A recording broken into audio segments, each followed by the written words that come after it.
Night terrors, sleep talking, confusional arousals, sleepwalking, and nightmares. They're all common types of parasomnias that can occur during toddlerhood. Parasomnias are undesirable experiences that occur during sleep. They usually aren't harmful, but they can be disturbing and frustrating for parents.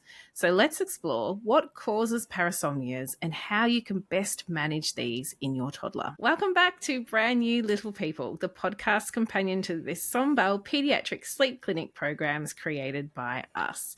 I'm Dr. Fallon Cook, and I'm here with Dr. Laura Conway, and we're the directors of Infant Sleep Australia. Laura, did you ever have any parasomnias as a child? Well, no, I'm giggling to myself here. I didn't, but my sister used to have sleep terrors, and she had them she probably still has some now every now and again. But let's phone her and find out. New segment. Phone a friend. They were legendary in our family,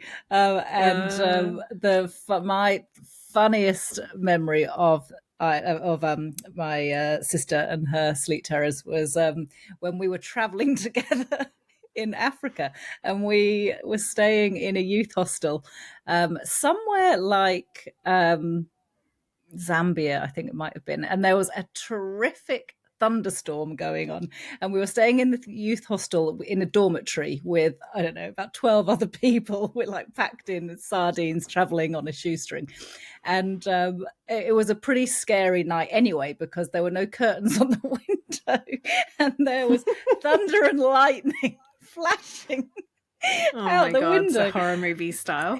Yeah, and everyone in the dormitory had just settled down to go to sleep. Sorry, I was just so funny. And I can't wait to hear. My sister just was sound asleep. Everyone was quiet, and we'd probably all been asleep for maybe an hour or two. And then my sister had this insane sleep terror where she sat up in this bunk bed screaming at the top of her lungs, like really, really high pitched. And so the whole dormitory erupted. And my sister slept. She just went back to sleep. But meanwhile, the entire dormitory was like traumatized. And I was like, I'm so sorry. I'm so sorry about my sister. That is so funny. God. It was so funny. My God. She was very embarrassed the next day. Out. She freaked everyone out, yeah. And it was so frightening because of the just environment anyway. And then her doing this. So anyhow, yeah, she was none the wiser. So funny. But we certainly had a few grey hairs. So there may be some parents listening to this who have children who have night terrors or sleep terrors who would probably think, yeah, that rings some bells, that kind of middle of the night, or not even middle of the night, start of the night, bone-chilling screams. What about you, Fallon? It can be so intense.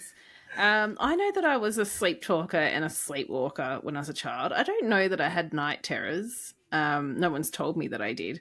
But my kids have at various times had night terrors. And one of mine, I was just saying before, sleep talks all night, like multiple times per night. I'll hear him call out, and sometimes it sounds like he's just gaming with his friends on the PC or something.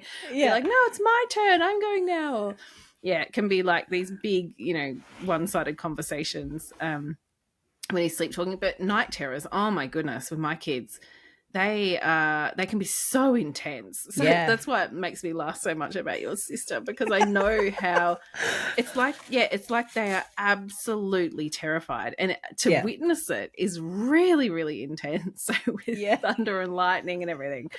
Oh my God, that is hilarious. But yeah, so I have gone through it with my kids, and generally, as you know, they often start in toddlerhood, and then as they get older, they start to decrease for most people. But adults can still get them, as you very well know, and half of Africa knows. Actually, I have a funny story about a parasomnia. My mum told me this is a very long time ago when she was very young. Yeah, and she had a partner, and they were traveling. I think they were in Papua New Guinea. And he was a terrible sleepwalker. Like, he would get up and do all sorts of things.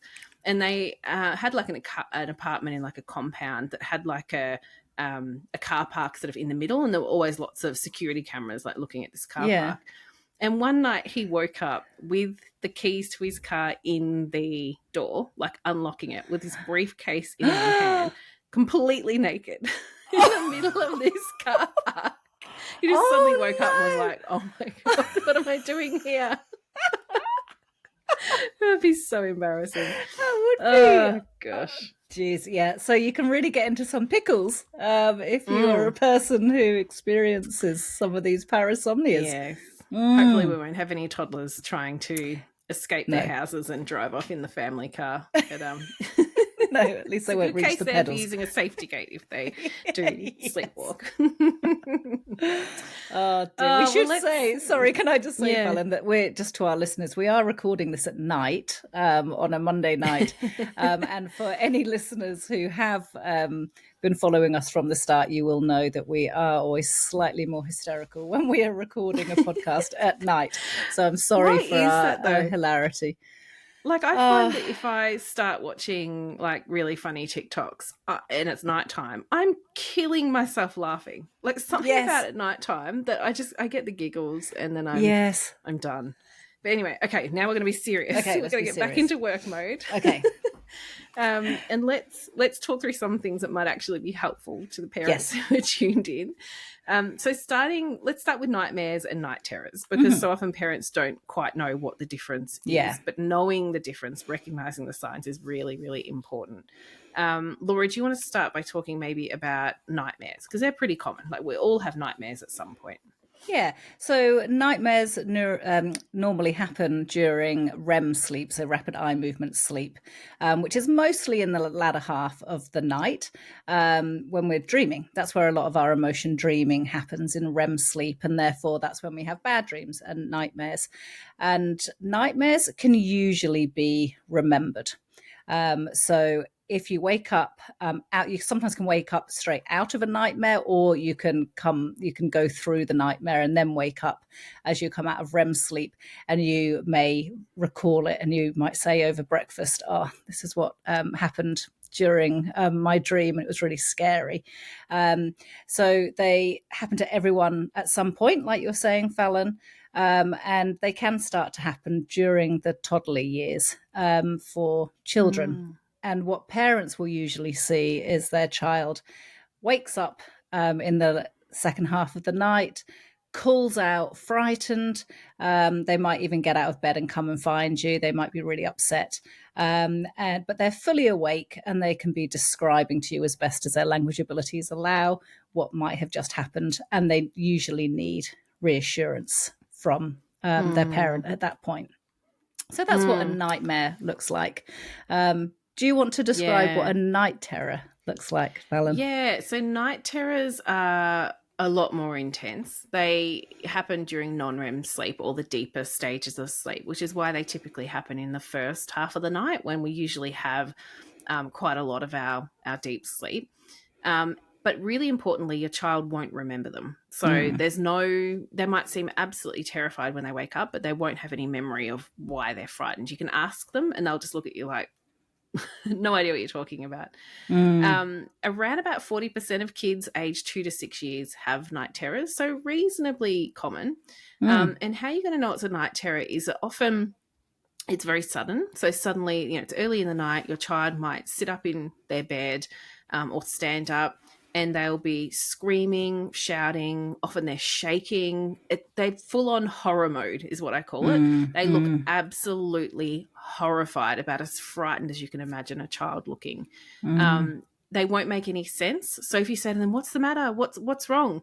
They typically won't respond to you. They often describe it as they're kind of unreachable. It doesn't matter what you do. They're just somewhere else. They're not really noticing that you're there. If they do respond to you, it won't entirely make sense with what they're saying. So very, very, very intense. And what will typically happen is that kind of horror goes on for a little while, and then suddenly it's like somebody switches flicks a switch, and they just snap out of it, and they might just go from screaming to looking at you like oh, what are you doing in my room? And you'll say, what's wrong? Why were you screaming? And they'll be like, was I screaming? They've got no recollection whatsoever. So they really quickly snap out of it. They'll be perfectly fine. And they won't be scared to go back to sleep because they have no recollection of whatever it was that was causing that night terror. So it's a different presentation. Easy to confuse the two, I suppose, but I would say you're looking for that feeling like you can't quite reach them, you can't quite get through to them. That is the real key sign. Yeah, and some people describe it a little bit like a glitch when children are moving from the deeper stage of sleep up into a lighter stage. So going from stage 3 to stage 2, it's like part of the brain is in one stage of sleep still, and the other part is still in a deep sleep, and there's just a moment of catching, and usually you need to ride it out until the glitch passes. And because it's moving between the deeper stages to the light stages of sleep, some children might not even wake fully at all. It just ends like you were describing, then they go back to sleep and they seem perfectly calm. Meanwhile, as the parent, you're a quivering wreck beside their bed going, what just happened? Your heart's racing, the adrenaline's up. Yeah. It's much more frightening for parents than for the toddlers. Yeah, whereas a nightmare, it's much more likely that they will actually be upset and seeking comfort from you. So it is quite a different presentation. Yeah, I think that's a really good point. Also, if your toddler has an occasional night terror, maybe it's once or twice a month, you're probably not too worried. We do see families whose children have night terrors every night. It might be 1 to 2 every single night, and that's when it can really start to become just difficult for families. Right when you're trying to go to sleep, your child's then having a night terror and waking the house. It can be really tricky. So let's talk about what parents can do if they have children who have a lot of night terrors. One of my favorite hacks, this works for my own children every time, but is to keep them cool. So for some reason, it's like we don't understand night terrors very well. I should add that as well. They're very hard to study because, most things you go to study it and it doesn't happen. So there isn't a lot of data, not a lot of EEG data, from kids in the process of having a night terror. They're not well understood. But often people sort of theorize that these kids run a little bit hotter. So most humans cool down during sleep, but it might be that the kids who have night terrors have a tendency to run a bit hotter. So definitely I've had families where their kid will have, 9 or 10 night terrors a week. They remove a layer. It might be moving from a doona to just a top sheet, or taking off a sleeping suit and just taking down a layer. And then those night terrors completely disappear. It's amazing. So you definitely want to cool them down a bit. Yeah, it can be just that instant. And often these parents are like, they would be so cold. I'd be so cold sleeping like that. But their child's sleeping perfectly, happily and content. So it's really about thinking about what your child is actually needing. If they're running a bit hot, cooling them down can definitely help. Yeah, and potentially they could go to sleep with a heavier doona on, and you could go in and switch over the doona to a lighter one before you go to bed, for example. I think a really helpful piece of advice for parents who often look at me aghast when I suggest this is that when your child is having a night terror as opposed to a nightmare, is to avoid intervening, avoid touching your toddler or child, and avoid trying to talk to them or snap them out of it. What we know is that actually that can lead to an escalation in the night terror, and it can lead to the night terror lasting for even longer. So the best thing to do is just make sure that they're safe, that they're not hurting themselves, because some children having night terrors might flail around. So you want to make sure that they're not going to fall out of a bed if they're in a bed, and that there's no shelf or whatever that they're going to bang themselves on. So if you're sure that they are safe, then simply stay with them to ensure that they stay safe and that you can keep an eye on them, but just avoid trying to cuddle them or talk to them. And it generally then passes a little bit more quickly. Yeah, it took me a while to learn that as a new parent. I just wasn't so switched on with night terrors. And yeah, Mm, if I tried to comfort my children when they're having a night terror with just like some touch or it's okay, everything's okay, that night terror could go on for 45 minutes. But if I just wow. sat there, as hard as it is, all you want to do is just give them a cuddle and tell them it's okay. But if you sit Yes. nearby and just wait 2 or 3 minutes, they just lie down and go back to sleep. So Mm, something about that sensory input doesn't help. It just mm, protracts it. So yeah, it's such a good tip for families who are mm. struggling, with night terrors.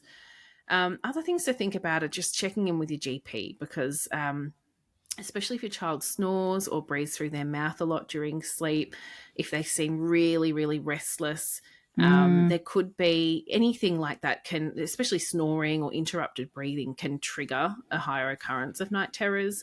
mm. Low iron as well can really interrupt the quality of sleep and could be contributing. So definitely check in with your GP if they are really persistent. And Laura, I know you have a bit of a trick that you sometimes use with families when they report that they have night, if they've got a toddler with night terrors at a very particular time every night. Talk us through that Yes. one. Uh, we read about this in the training that you and I have had when we're learning about things like night terrors. One of the things that comes up is that they often happen at the same time each night. But actually, it's quite rare that you and I see Mm, toddlers who are having night terrors at the same time each night. And so this piece of advice only works in this situation where the night terrors are usually happening at the same time every night. And I was absolutely over the moon one time when a family came in and a child was having a night terror every night at something like 9:50. It was like on by the yeah. clock. Because what this approach does is it kind of stops that night terror in its track. So if you do have a child who has a night terror every night at roughly the same time, then what I would want you to do is to go into the room maybe 10 minutes or so before the night terror usually happens and just gently rouse your child, not fully waking them. You might just go into the room and be a little bit noisy in the room, just put some toys into a cupboard or some clothes into a chest of drawers, and just go over and maybe give your toddler a kiss on the cheek just to rouse them ever so slightly, and then walk out of the room again. And what that does is it seems to stop the night terror in its tracks, and then your child simply doesn't go on to have the night terror that night. So give it a Mm. whirl. If you fall into that, your child falls into that category, it can be like magic. Yeah, it's a great tip, that one. And another thing that parents have often heard about is that night terrors can be more frequent if their child is sleep deprived. And a lot of Mm, parents are really frightened, like, oh, I've got to make them sleep more.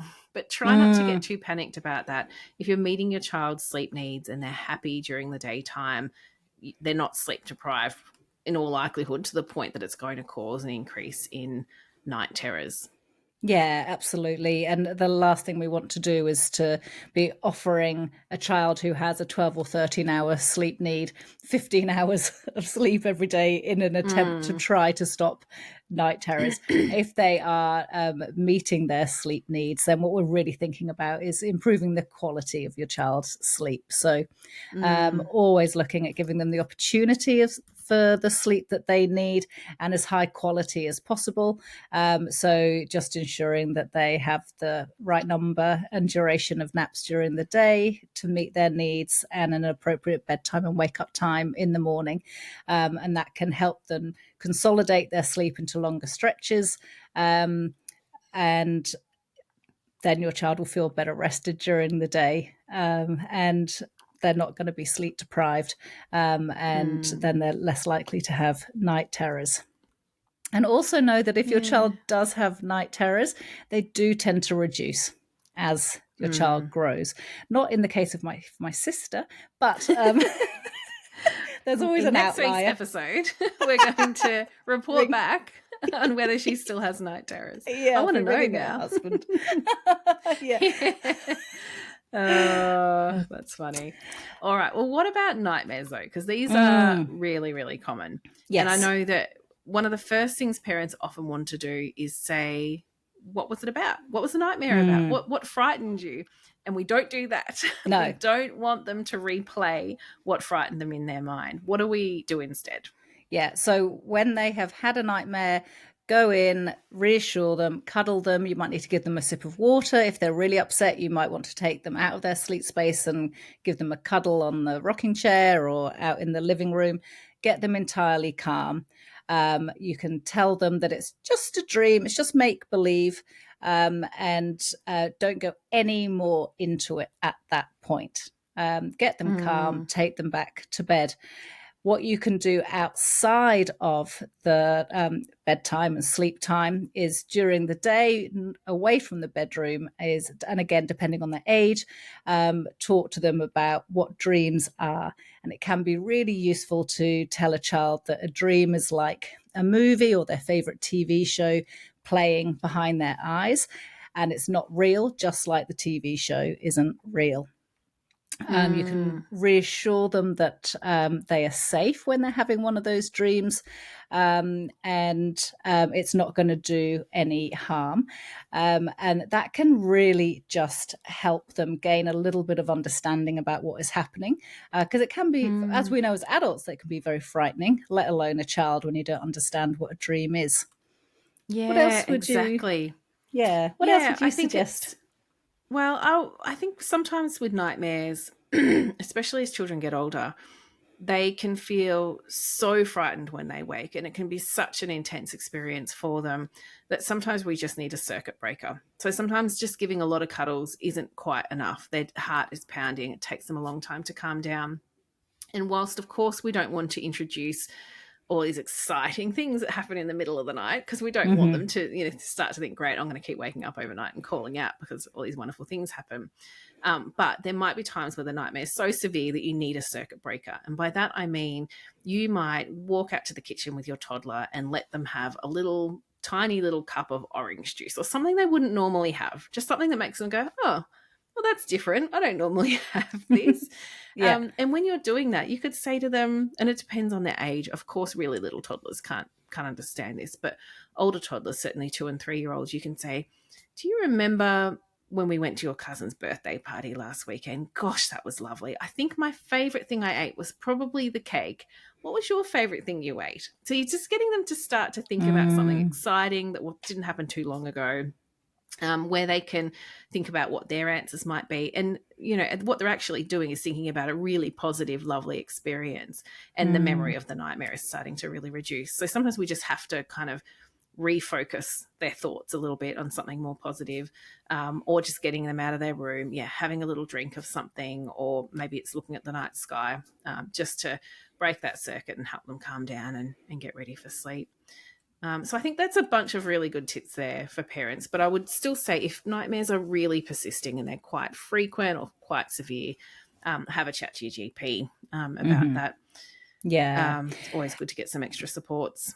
Absolutely. And there's a bunch of other techniques that we use for nightmares in older children and teenagers and even adults as well, but which simply are just not going to be appropriate for us to talk about here.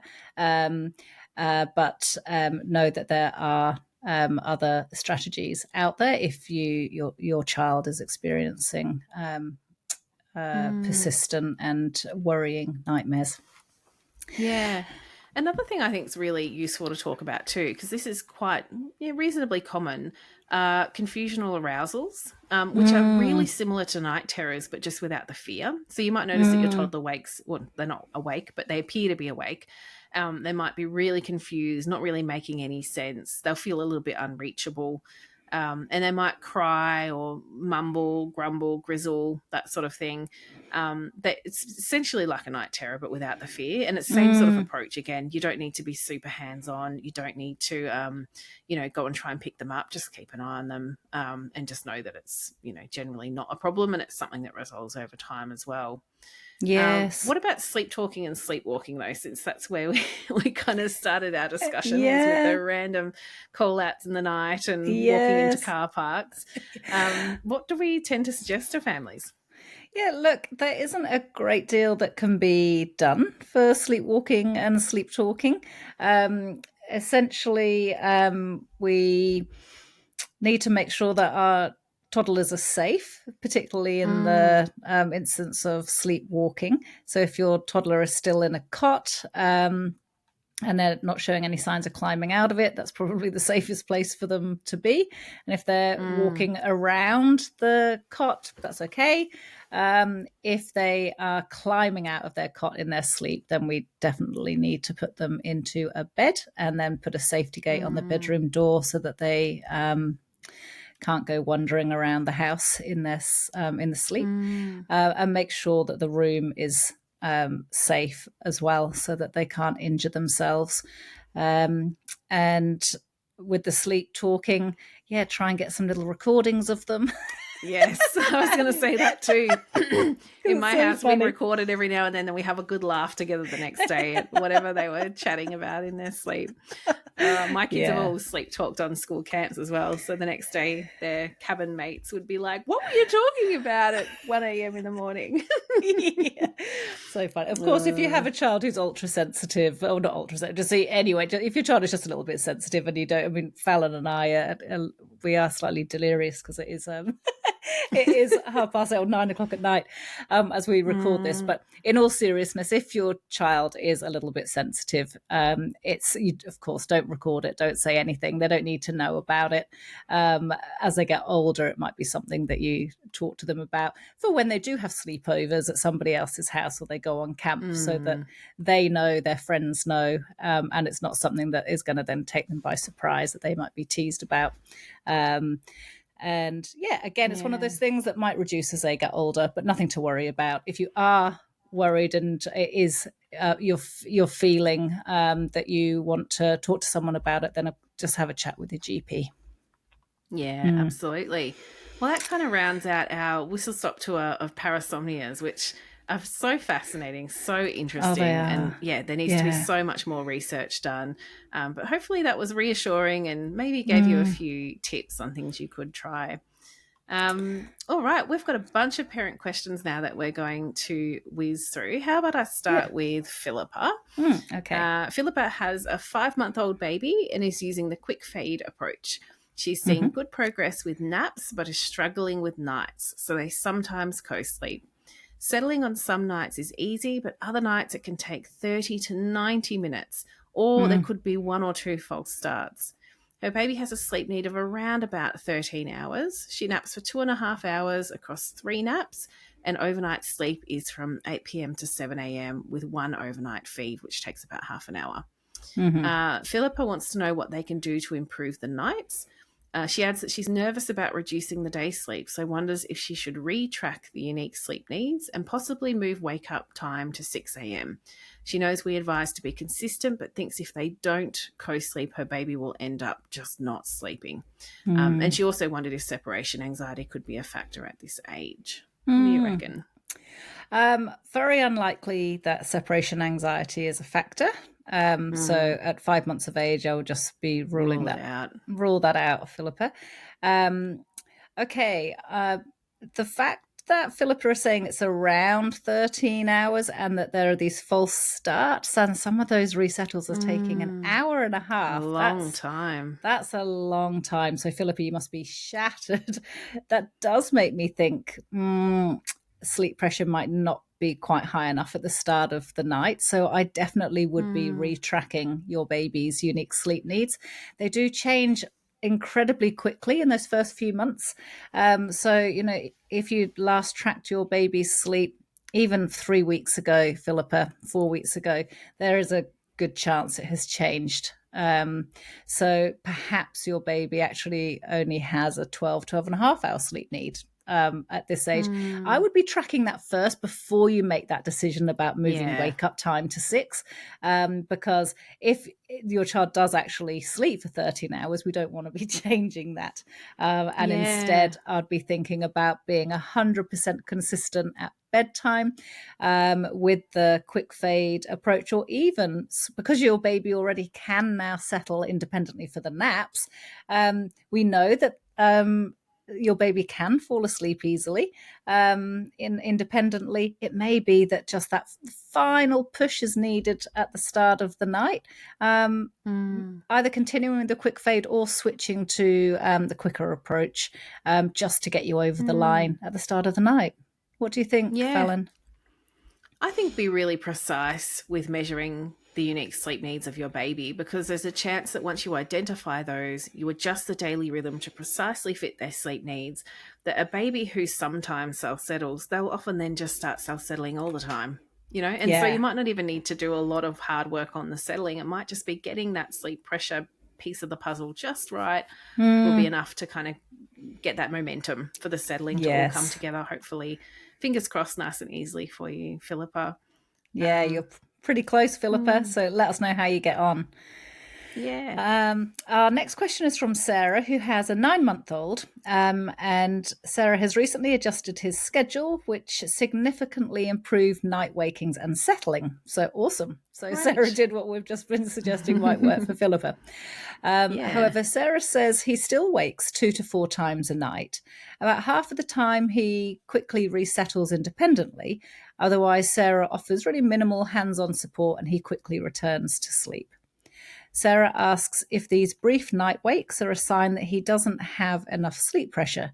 She adds, he had been seeming quite tired during the day and is very tired when we put him to sleep.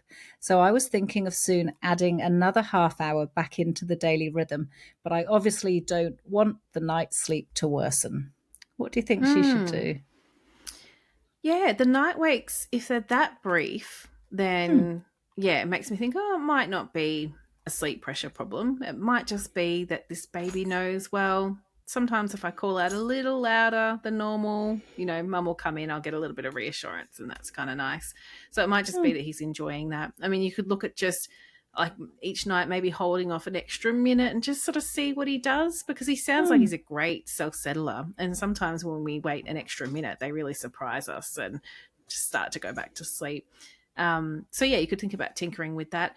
And definitely what we always suggest to families is to trial adding 30 minutes more back into the daily rhythm. If everything's been going pretty well, just try adding that bit more sleep to the same time each day, and see how things go. And if the nights drastically worsen or settling becomes really challenging, you've got your answer. You may be overdoing it a little bit and you can dial it back.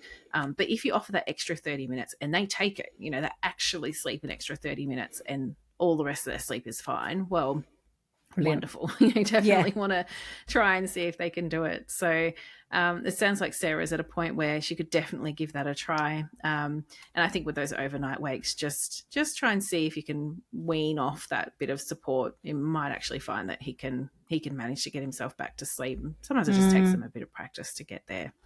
Yeah. Sounds like you're doing an awesome job though, Sarah. That's awesome. Okay, our next question is from Gemma.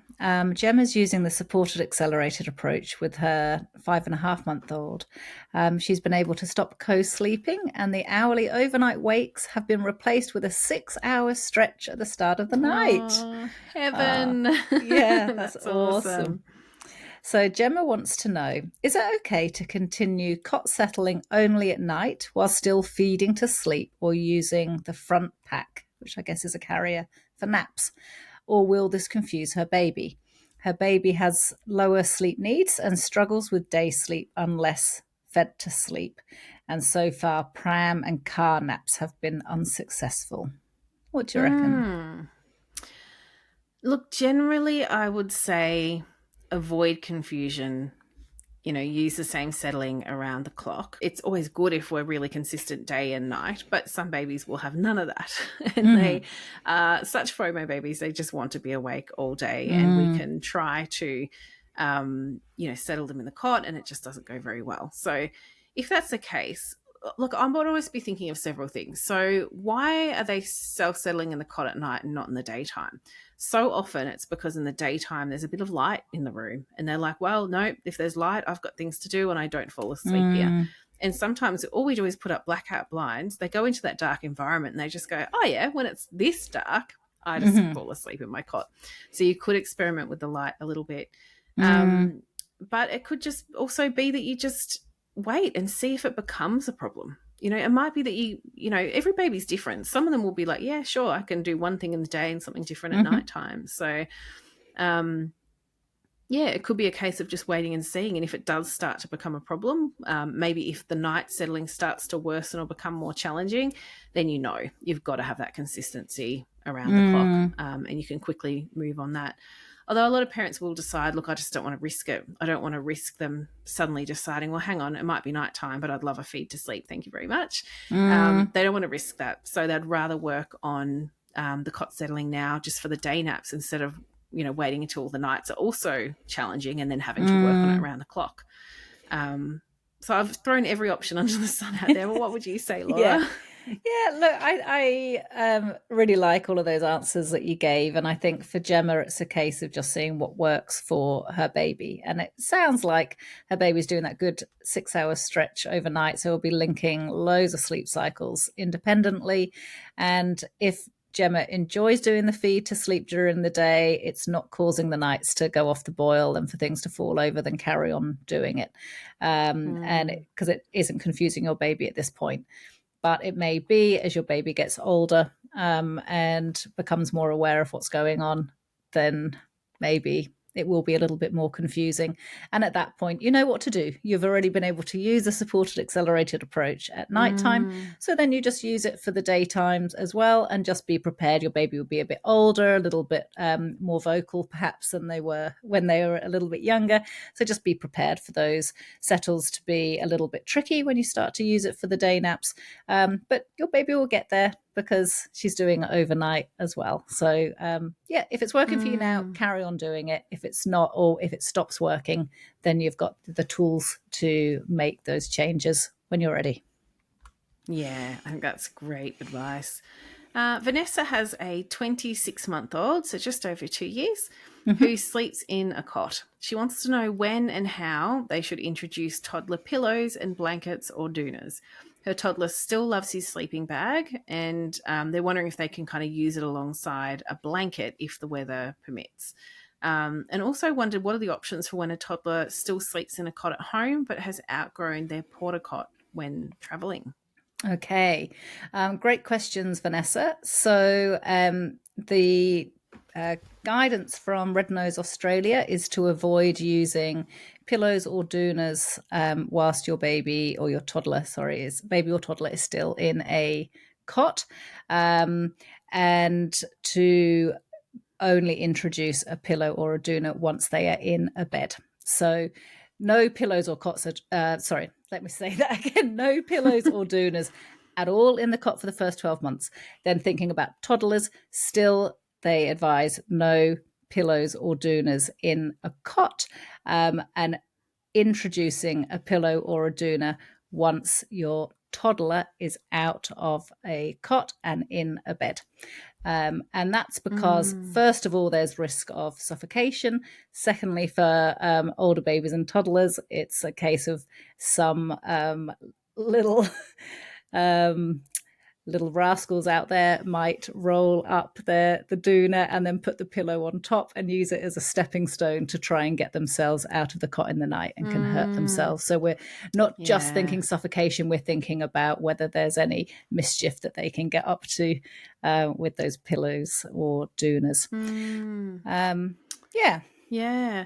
And then in terms of the porta cot, when traveling, I would say if they don't fit in it anymore, often too, parents are a bit worried about putting them into a single bed, at some hotel or place that you're staying at. If they're not used to having to be aware of the limits of that sleep space, often that's when they will fall out of bed quite easily. I would set up a floor bed when you're traveling. It might just be that you pull a mattress off a bed and just put it on the floor.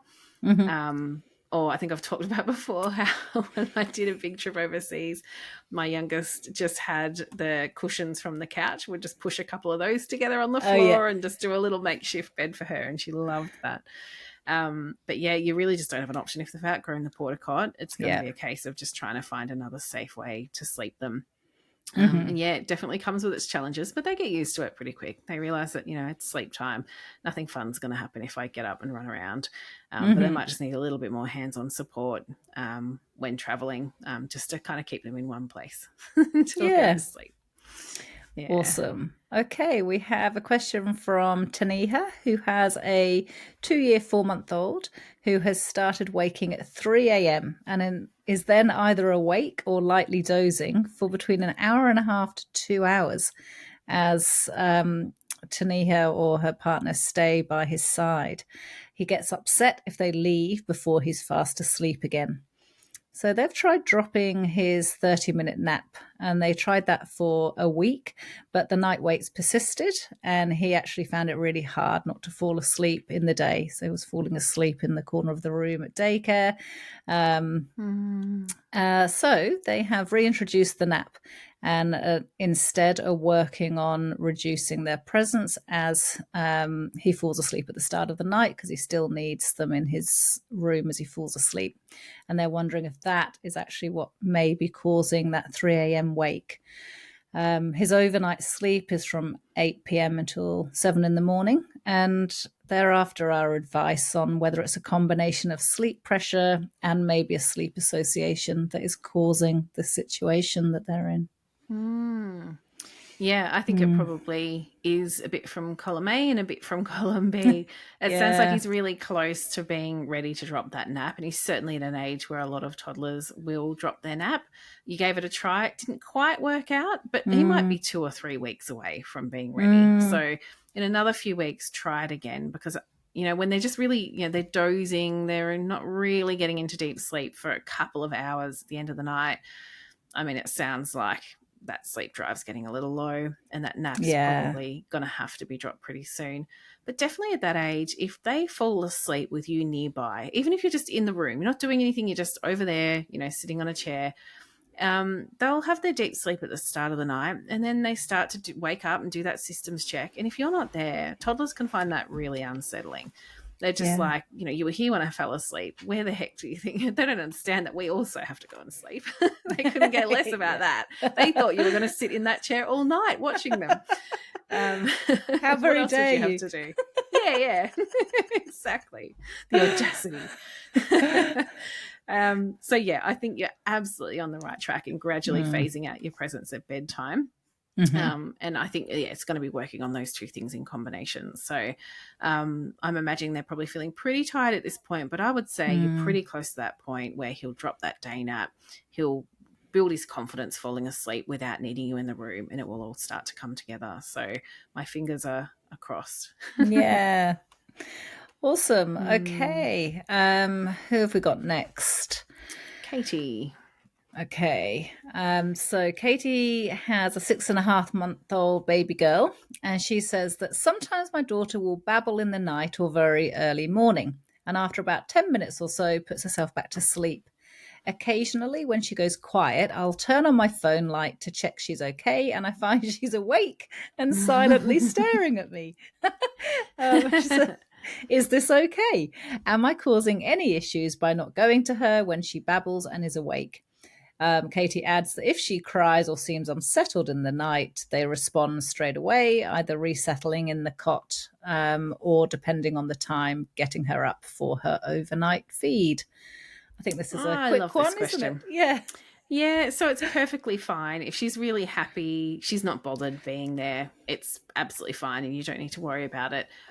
But I would just be thinking, just keep an eye on that daily rhythm, because sometimes as they get older, if they're spending a lot of time awake in their cot at night, they start to get really frustrated. And then eventually that turns into them not wanting to go into their cot at the start of the night. They're just associating their cot with being awake and bored for a long amount of time, rather than associating their cot as being sort of a lovely place to fall asleep.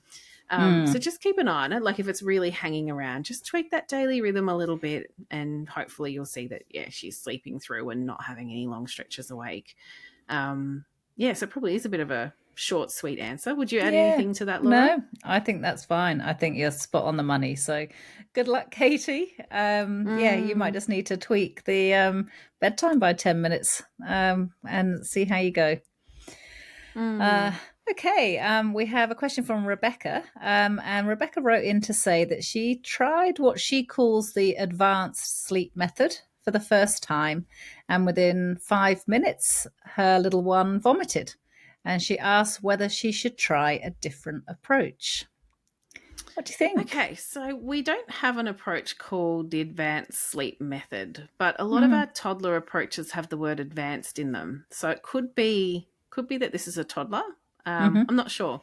But look, regardless of what the approach is, if there's a couple of things I would say. The first would be, of course, try a different approach. If you find it just overwhelmingly hard, and it sounds like your baby or your toddler was, reacted pretty strongly to whatever the approach was that you were trying to use, absolutely consider a really gradual approach. Give them lots of time to warm up to the idea. Could be something like the slow fade or the advanced slow fade approach. So you're just really building up their skills and different sleep associations as you gently make a transition to cot settling.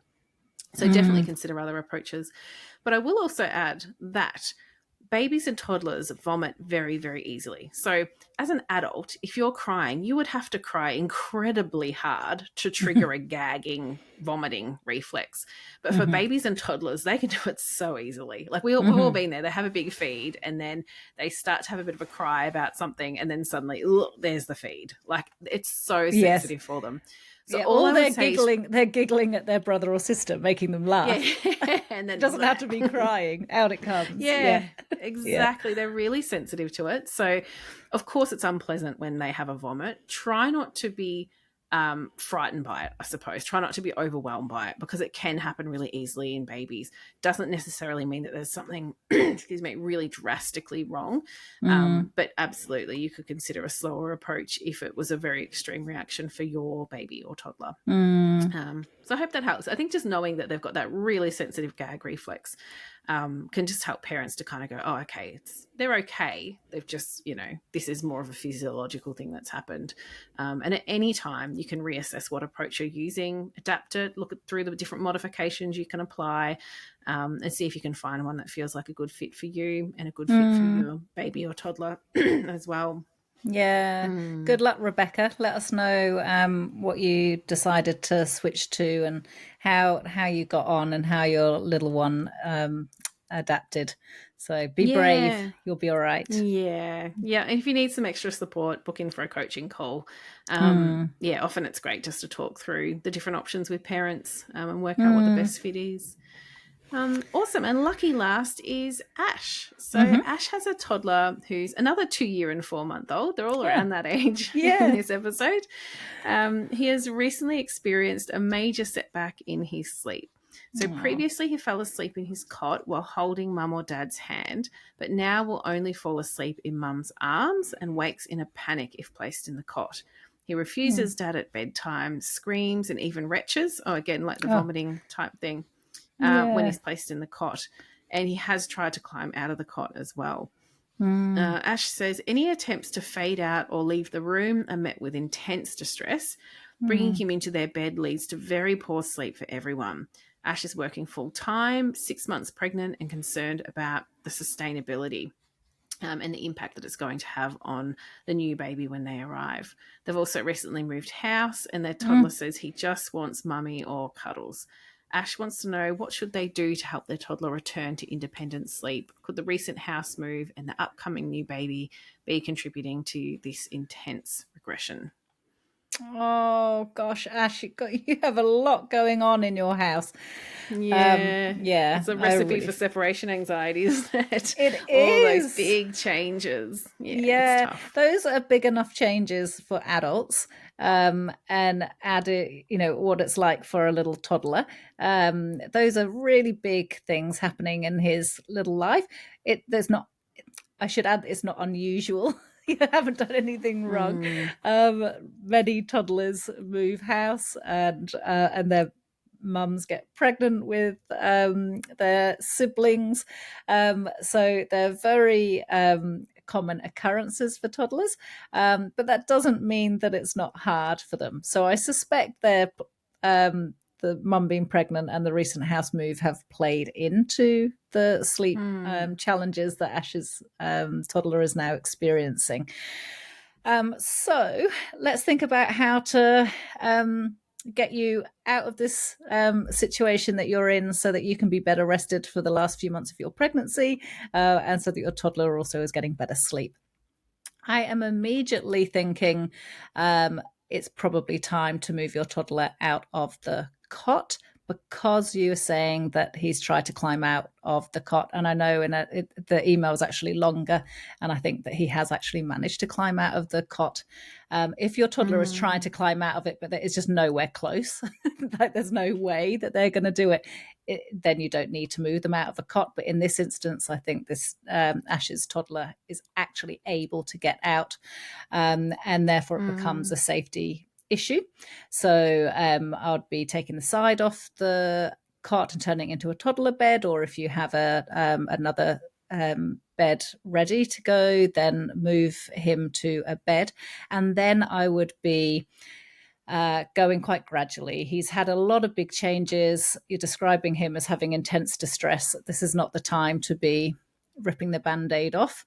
I think that we need to go quite gradually with your toddler, Ash, and think about putting a spare bed in the same bedroom, like alongside your toddler's bed, and using something like the co-sleeping fade out method, where you support your toddler to sleep not on a different sleep space, but alongside each other, and then you start to wean him off your physical touch and then out of the room, really, really gradually, and being respectful of the big, intense emotions that he's feeling right now. You've got a few months up your sleeve before the new baby arrives.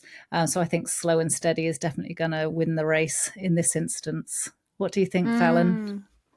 Yeah, I think co-sleeping fade out could be a really good option. And a lot of people even start that from their toddler and the parent sharing the same bed in the toddler's room, so that you can start out really, really close and then kind of gradually move away from there if you need to.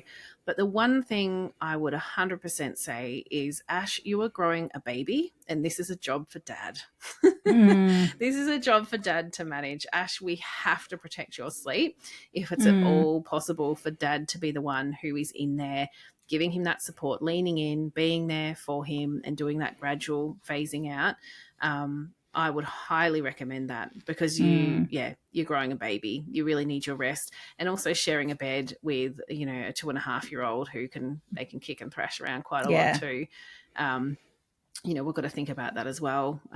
When you're growing a baby, you want to kind of protect your belly as well. So I think that could be a good way to divide the labor in a way. And I also agree, I think separation anxiety is probably very high in this child. So something where you're present all night is a great idea, but maybe it's just a case of just getting him staying in his own room all night. And that's the first goal. And then it's working away from how much support you're giving him over time.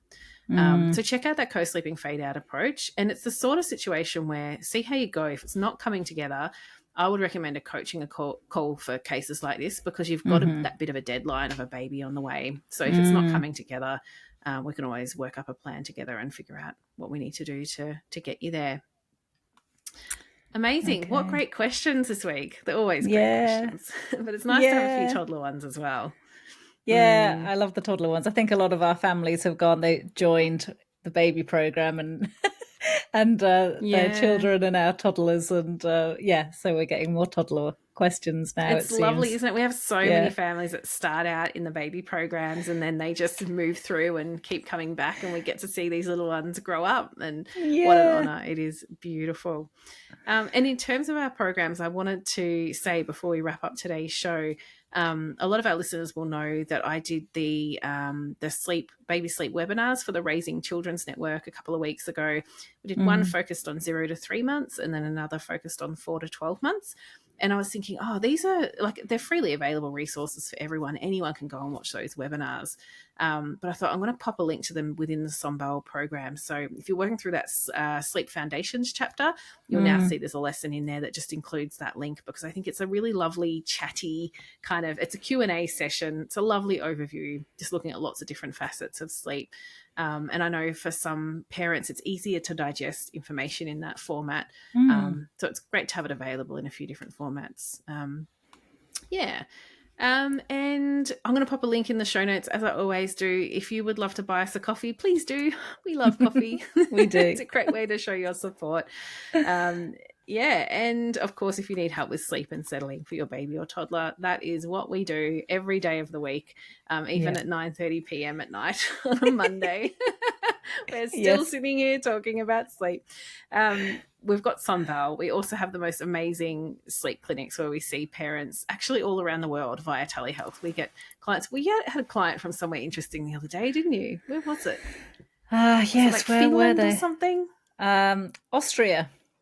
Austria. Ah, awesome. Yeah. Yeah, Yeah. yep. Oh, terrific. So, yeah, it really doesn't matter where you are. We can help you either through Sunval or through the sleep clinic. So, do go and check out our resources that are available and know that we're here to help. So, thanks everyone for tuning in. Thanks, everyone. Bye-bye.